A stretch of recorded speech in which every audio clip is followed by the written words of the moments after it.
Welcome back to the deep dive. We take your sources, we dig in, and we try to pull out what really matters. Today, we're tackling a big one. George Orwell's Animal Farm. It seems simple on the surface, maybe, but it's just this incredibly sharp look at how revolutions can go wrong. Oh, absolutely. We've got the whole story here, chapter I right through to X. And our goal isn't just to, retell the plot. Right. It's to really get under the hood. Yeah. How does Orwell show power corrupting?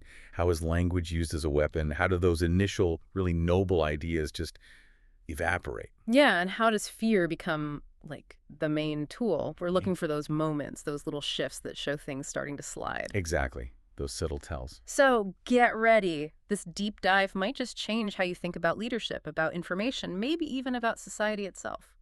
Okay, let's set the scene. Chapter 1. We start with Mr. Jones, right? Manor farm. He's drunk, careless, basically neglects everything. Yeah, he kind of leaves the door open, doesn't he? And into that vacuum steps Old Major, the prize boar. And he doesn't just complain, he gives the speech. It's incredibly powerful, isn't it? His rhetoric is amazing. He doesn't just say things are bad. He gives this really structured critique of how humans exploit animals. Diane is the only real enemy we have. That's the core, right? That's the core. Simple, unifying. And then he paints these pictures, the cow's milk being stolen, Clover's foals sold off, Boxer. Oh, Boxer. His fate at the knacker's yard. It's brutal. It makes their lives sound miserable, laborious, and short. He really lays it out, but then he offers the solution. Rebellion. And this whole vision for the future. Unity, comradeship. And crucially, not becoming like humans. No houses, no beds, no clothes, no alcohol, no money. All the habits of man are evil. And maybe the most important ones. No animal must ever kill any other animal. All animals are equal. Strong stuff. Really strong foundational principles. And he wraps it all up in that song, Beasts of England. Ah, yes, the song. Just catches fire, doesn't it? It becomes this anthem, this symbol of hope, the golden future time. You can feel the energy behind it. So that sets the stage. Then, chapter 2, Jones messes up again, forgets to feed them. And boom. Yeah, the rebellion happens almost by accident, it seems. Yeah, faster than anyone expected. They Okay. kick Jones out, destroy the whips, the nose rings, all that stuff. It must have felt incredible. Pure liberation. Uh, And then they codify it, right? The 7 commandments of animalism, painted up on the barn wall. Whatever goes upon 2 legs is an enemy. All animals are equal. Key points. They even decide the farmhouse stays as a museum. No animal lives there. But even in that moment of triumph, Yeah. there's a little detail. The pigs, they're generally recognized as being the cleverest. So they naturally take charge of the organizing, the teaching. It's subtle. And then the milk. Yeah, the milk from the cows. Everyone's looking at it thinking, great, extra milk. And then it disappears. Yeah. Poof. End of chapter 2. Just gone. Ominous. Very ominous. A tiny crack right at the start. Okay, so chapter 3 starts, and things actually look pretty good, don't they? Yeah. The first harvest is a huge success. Better than Jones ever managed, and faster. Real teamwork. And Boxer, the horse, he becomes the symbol of dedication. I will work harder. That's his motto. Everyone admires him. He's the model worker, definitely. Yeah. But notice who's not working physically. The pigs. The pigs. Yeah. Snowball and Napoleon. They're directing and supervising. Already a separation. And they come up with that simplified slogan, too, right? For the less clever animals. 4 legs good, 2 legs bad. Reduces the whole complex idea of animalism down to something really easy to chant, which has its uses and its dangers. And then we get to the milk again. And the apples. Ah, yes, the missing milk. In chapter 3, it's revealed what's being mixed into the pig's mash, along with all the windfall apples. Reserved just for them. Reserved just for the pigs.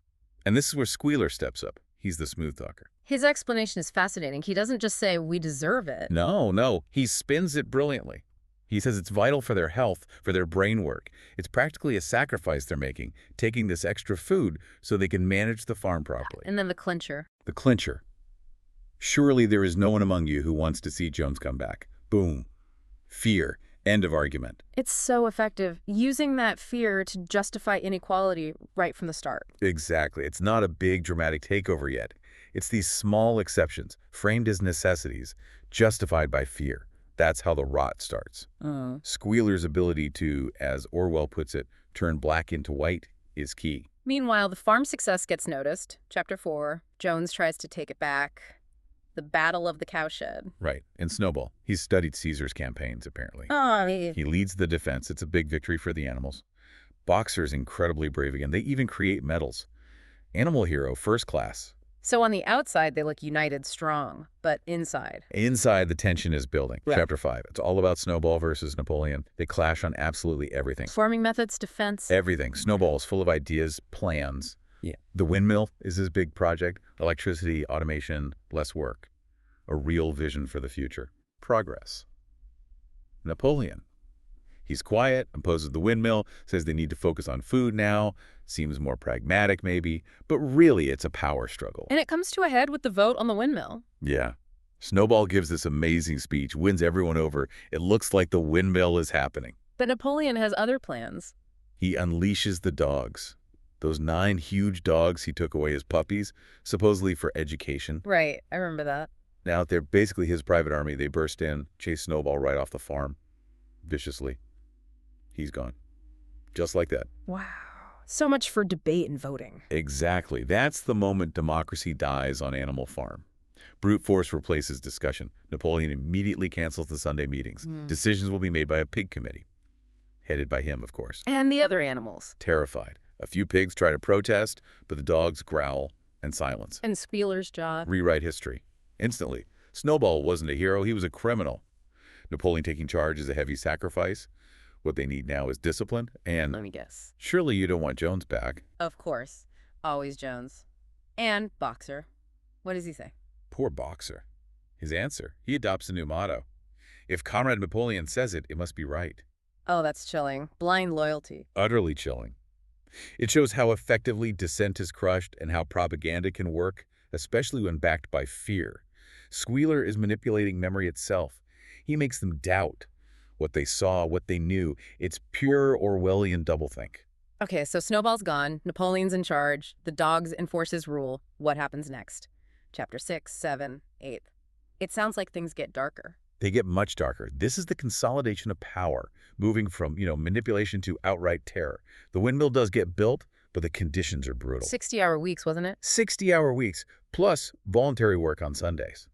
Which isn't really voluntary because if you don't do it, your rations get cut in half. And Boxer. Still working himself to death, still saying, I will work harder, and Napoleon is always right. Meanwhile, the rules keep changing. Systematically. Yeah. They start trading with humans through Mr. Whymper. Remember how trade was forbidden? Yeah, one of the original no human habits rules. Right. Animals get uneasy. Squealer steps in. Oh, that resolution was never passed. You must have dreamed it. Probably lies spread by Snowball. Gaslighting, basically. Textbook gaslighting. Yeah. And because they can't read well, or their memory is fuzzy, or they're just scared, they accept it. Then the pigs move into the farmhouse. And start sleeping in beds. Another commandment broken. But Squealer has an answer for that too, right? Of course. Clover gets Muriel the goat to read the 4th commandment. It now says, no animal shall sleep in a bed with sheets. Ah, the fine print. Exactly.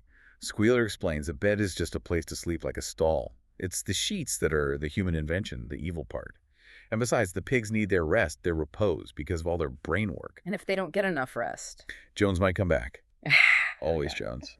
It's this constant, insidious creep, changing the rules, justifying it with twisted logic and fear. And anything that goes wrong is Snowball's fault. The first windmill gets destroyed in a storm. Napoleon blames Snowball instantly, declares him a traitor, puts a death sentence on him. Snowball becomes the scapegoat for everything. Chapter 7 sounds particularly grim. Confessions and executions. It's a full-blown purge, a reign of terror. There are food shortages. The hens rebel when their eggs are demanded for sale. 9 hens die, starved into submission. Then Napoleon demands confessions. Confessions to what? To collaborating with Snowball, to plotting against Napoleon. Animals step forward, terrified, confessing to things they clearly didn't do, and the dogs just tear them apart. Right there. In front of everyone. In front of everyone. Pigs, sheep, hens. It's a bloodbath. But no animal shall kill any other animal. That was a commandment. It was. But guess what happens next? Muriel reads the 6th commandment again. Now it says, no animal shall kill any other animal without cause. None believe. The cause, of course, being treason, collaboration with Snowball. Justice itself is redefined. And then even Beasts of England is banned.